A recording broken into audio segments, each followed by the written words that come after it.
Here is a purple ink by Sailor Studio 950. Let's jump straight to the end with my opinion on this ink. The paper I'm using here is a Maruman Mnemosyne Notebook. Using the Levenger, at first I thought this might be a blue-black, just a super dark purple in that pen. Little surprising because it was the first one I wrote with. As a purple, it changes tone frequently by pen and generally is likable in each tone, having taken me off guard and then revealing its true color gives this ink a charm that I don't come across very often. It is very dark. Never dark enough to think black, though. Very dark and very well done as a purple. It almost always lacks shading as a result of being so dark. And while I enjoy dark purples, I do wish this one had just a little bit of shading with it, just some. When I see a color so well done on the page that it comes to, and it comes with the hefty price for such a small bottle like this one, it's great to know that I still think it's worth it. I feel that the value is really there. The pen for today is a Levenger True Writer. All of the writing samples are done with a Platinum 3776 with a soft fine nib which writes rather dry, a Hero 7035 with a fine nib that writes wet, a Visconti Van Gogh with a medium nib and an average flow, a Lamy Safari with a broad nib that writes average. Now that we know my opinion on this ink, let's see how I got there, starting with the first writing sample done on Clairfontaine.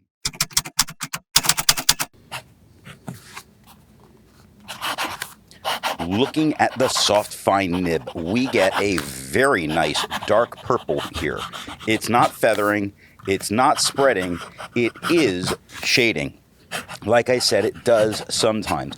You see that house is much darker than as soon. Soon is a fairly light word compared to what's around it. On the third line, we get doubts that starts lighter and works its way darker. So I think what we're getting is very nice considering this is a drier pen.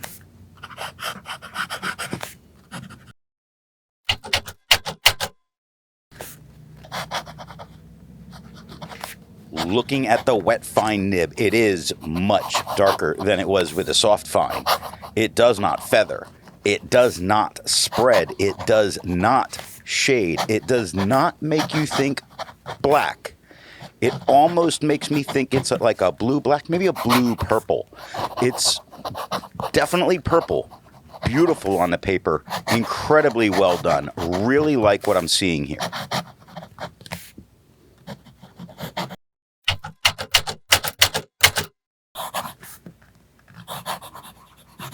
Looking at the medium nib, it is just a tad bit lighter than it was with the wet fine. It does not feather. It does not spread. It does offer a few moments of shading. So on the second line, dessert starts dark and gets very dark at the T. I is a little bit lighter as a word, and had starts very dark and works its way to a darker mid-tone. It's interesting what it's doing. It is really very well done.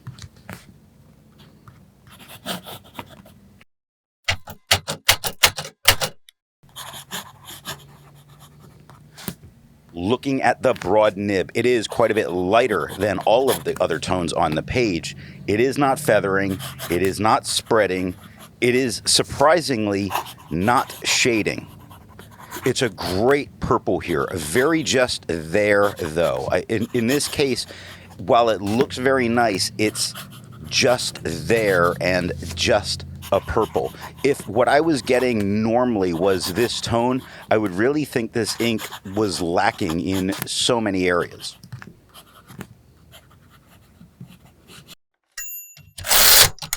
Looking at the back of the page, you see that we get no bleeding and no ghosting. Like most inks, this one comes in a bottle. This is how the Pilot Custom 823 fits. And here is the Pelikan M1000. Here's the ink level when you can no longer fill a Lamy Safari. There was approximately 7 milliliters of ink left. The next writing sample is done in a Portage reporter's notebook.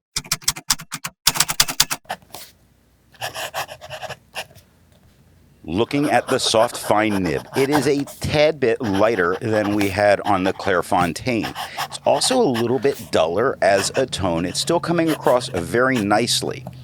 It's not feathering, it's not spreading. There is a little bit of shade that's going on. This on the top line looks quite a bit darker than everything around it. 1 on the second line goes from a nice mid-tone to darker at the E. Used underneath that, very dark, where 2 goes darker to lighter, just to the right of that word.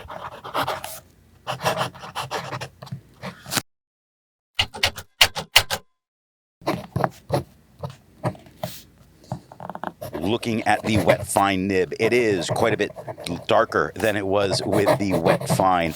Little bit lighter, a little bit than it was on the Clairfontaine, a little bit more defined as a dark purple. Doesn't get that purple black feeling, just as a very dark purple. Now it's doing this without feathering, without spreading, without shading. It's a beautiful tone on the paper. There's no shading coming through, but there wasn't before either.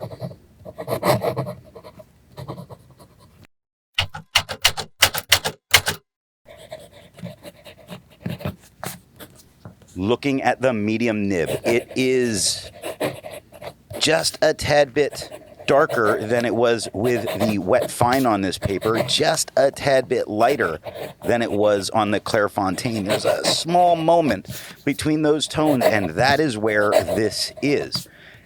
It's not feathering, it's not spreading, it's not shading. It is still an absolutely beautiful dark purple on the page.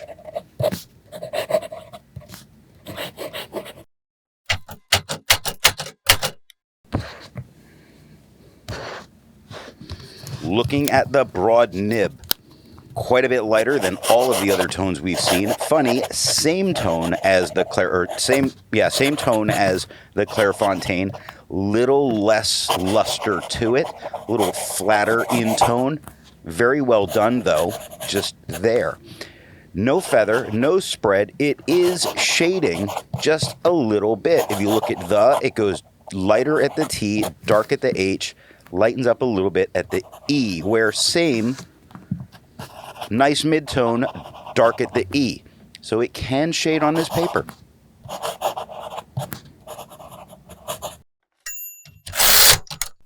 Looking at the back of the page, we had no bleeding despite how deep the ink got into with the medium. Surprised there that it did that more than it did with the wet fine. Nothing bled through and touched the page underneath. On the majority, ghosting isn't a problem, and you can easily write on the back of the page. There's a lot to learn by doing multiple chromatographies. The one on the left is immediately put into water for 10 to 15 seconds. The one on the right, marked with a D, is let dry for 10 minutes before putting it into water.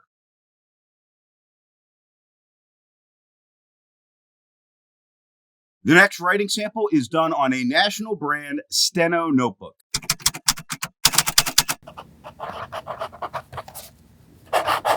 Looking at the soft fine nib, it looks a bit darker than it did on the Clairfontaine, obviously a result of the tone of this paper. It's not feathering, it's not spreading, it's shading pretty well. Look at the tone of coal compared to he right next to it. That H, the first part, disconnected because my penmanship's garbage, is a little lighter than the second part of the H and the E. This looks really nice here. I think this is a very good ink to be using on this paper. I hope the performance entirely holds up. Papers usually do pretty good though.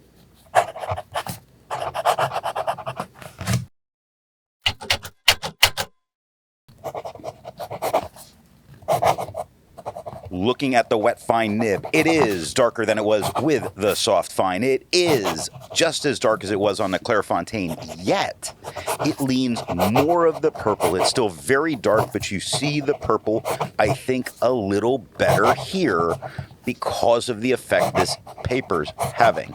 It's not feathering, it's not spreading, it almost doesn't shade.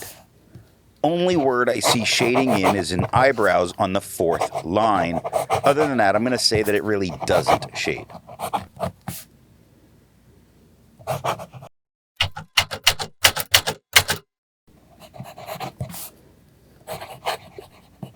Looking at the medium nib, a tiny bit darker than it was with the wet fine. Same tone as on the Clairfontaine, not really shifted as a color like we saw with the soft fine. Really the same color, meaning it's a very opaque color. Now it's not feathering, it's not spreading, it's not shading, it is absolutely just there.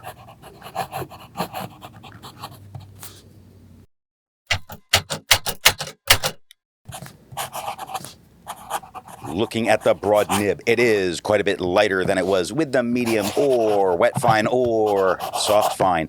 It is a little bit lighter and punchier than it was on the Clairfontaine. Similar in tone, but punchier and slightly lighter. Now, it's not feathering or spreading or shading. It's where before it was just purple. Now it's got a little oomph to it. Really, this one needs this broad nib on it with this paper.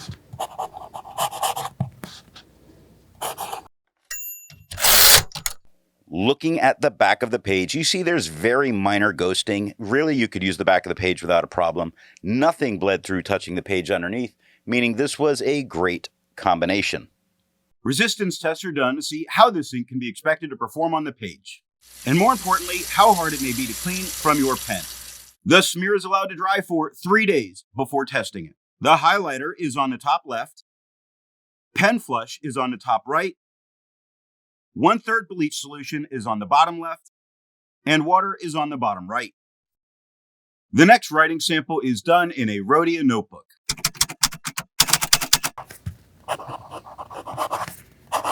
Looking at the soft fine nib, it is a tad bit darker than it was on the Clairfontaine. Now, people have remarked with the fact that Clairfontaine and Rhodia are the same company, and they are, but the paper's not exactly the same. It's a little bit different, and the white of the Rhodia is slightly off-white compared to the Clairfontaine, which could be the reason for it. Back to the soft fine where it does not feather, does not spread, and it does offer some shading. Look at arranged on the third line. Nice in and out of mid and dark tones.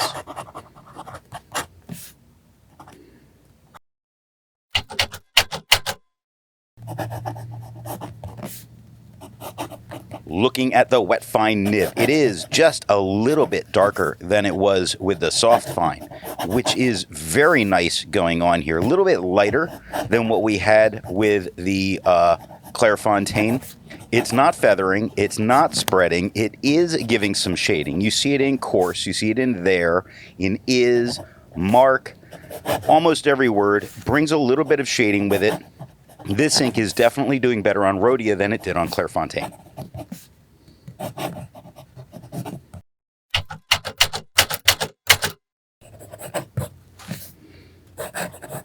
Looking at the medium nib, it is darker than we had with the wet fine. It is the same tone that we had on the Clairfontaine. No feathering, no spreading, no shading, straightforward, dark purple, and doing a very good job of it.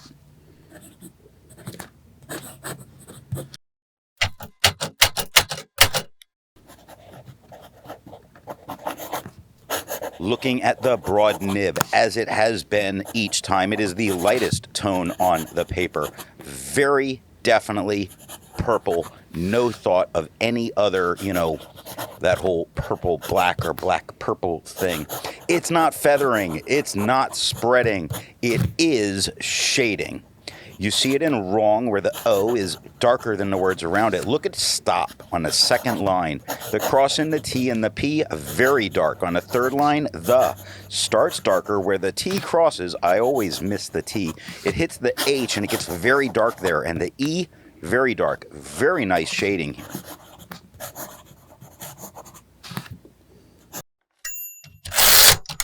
Looking at the back of the page, you see that we have no bleeding, no ghosting, doing a great job. With over 1,000 inks reviewed, let's take a look at some color comparables. Here is Ackerman, their number 14.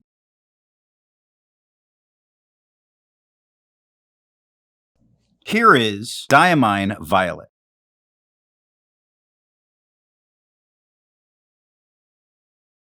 Here is Mont Blanc lavender purple.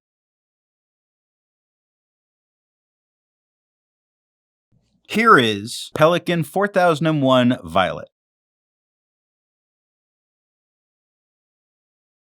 The next writing sample is done in a composition lab notebook.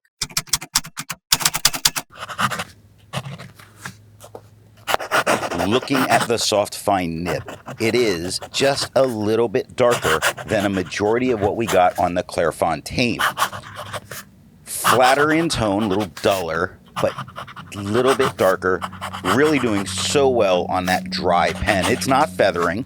It's not spreading. It is still shading. I love it when I can find inks that shade on this paper because I do like using these notebooks. And inks like this just reinforce what I like using. You know, the echo chamber of papers.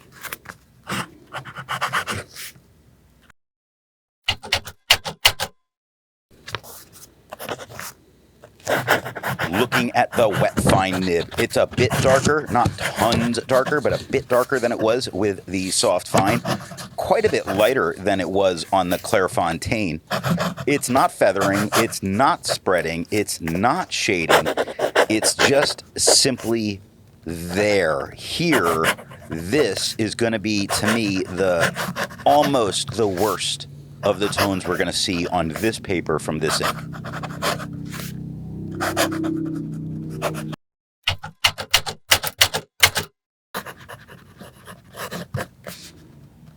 Looking at the medium nib, it is a little bit darker than we had with the wet fine nib, a little bit lighter than we had with the Clairfontaine, more defined as a purple than a very dark purple, just a dark purple here, nice, flat, and at this point it looks a little dusty as a tone, not flat, but dusty. It's not feathering, it's not spreading. There's a few moments that shading does show up. You see it in Rather, you see it in Parchment, in this, Made, By, Thorn. This is the best tone on this paper without a doubt.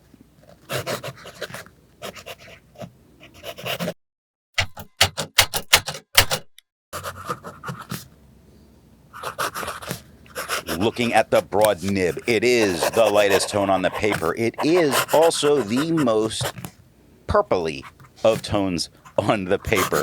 It's lighter and flat compared to the Clairfontaine. There, it's not a problem in what's going on in the ink, it's just its response to this paper. Now, it doesn't feather, it doesn't spread, it doesn't shade, but your commas, dots, quotation marks, those things are going to appear much darker.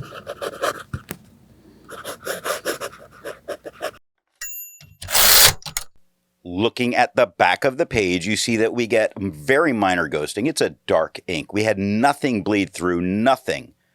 Makes it really good for students to be able to use both sides of the page.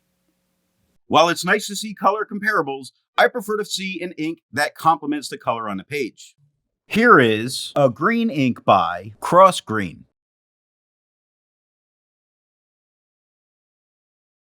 Here is a gray ink by Diamine Silver Fox.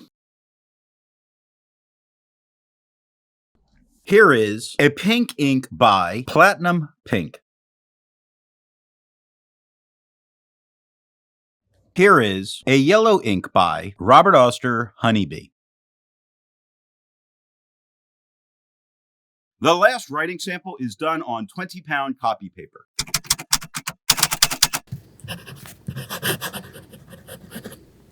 Looking at the soft fine nib, it is quite a bit darker than it was on the Clairfontaine. It does feather, very small, all over the place.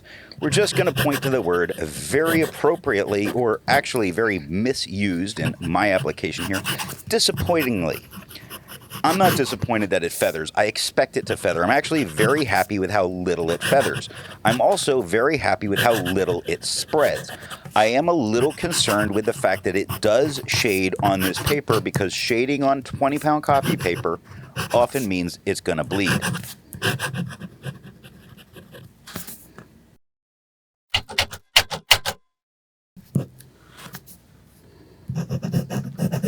Looking at the wet fine nib, it is darker than it was on the soft fine. It is lighter than it was on the Clairfontaine.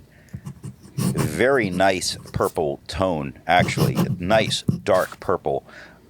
Beautiful tone right here.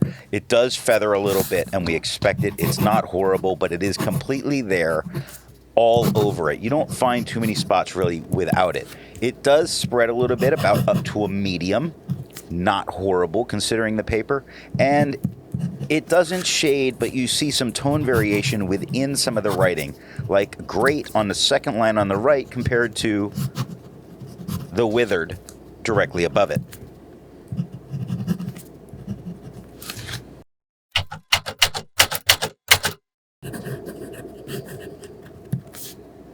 Looking at the medium nib, it is a bit darker than it was with the wet fine. It is just a bit lighter than it was on the Clairfontaine.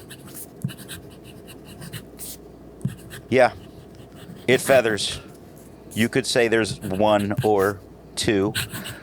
I find them a little distracting in this case, and that's because sometimes the feathers are coming together and joining, making the letters even fatter than they get from the spread, which is acceptable in this paper. It doesn't shade at all, which is good news for the back of the page.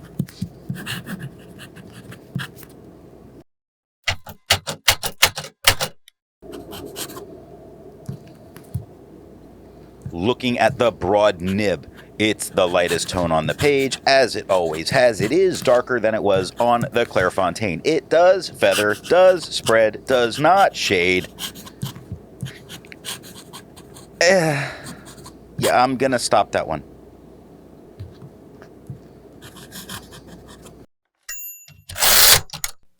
Looking at the back of the page, you see there's plenty of ghosting going on, as you would expect with this paper, but nothing bled through, touching the page underneath. Fantastic. So what nib and pen do I think are going to give the best writing experience with this ink? The paper I'm using here is yellow Rhodia paper. I can say I like it from a medium flow broad the least. It is still nice as a tone and does give some shading there, but feels lacking in so much compared to what we see with the other nibs. It is the wet fine that produces the best tone for me, and the loss of shading there is an easy sacrifice for me to make, seeing the color on the page. And for those that have been reading, here is the map. I hope you got something out of this video, and if you're not subscribed, I would invite you to do so now.